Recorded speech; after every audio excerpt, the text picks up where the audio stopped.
Conversion methods. There are 9 conversion methods that can be used in a LINQ query.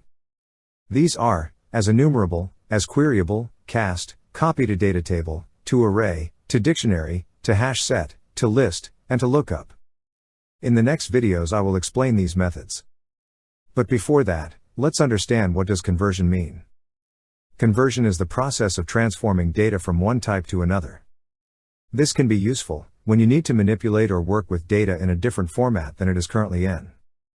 For example, if you want to convert a collection to array, you can use toArray method. To convert a collection to data table, you can use copy to data table method. And so on. You can change the data you have to another data type. So, the conversion methods contain several powerful methods for transforming data in LINQ. Depending on your needs, you may find one or more of these methods useful in your own code. In summary, we have a data source and a specific data type. We set a conversion method to convert the data source to a new data type. As a result, we get an output in the given data type. This is what does conversion mean.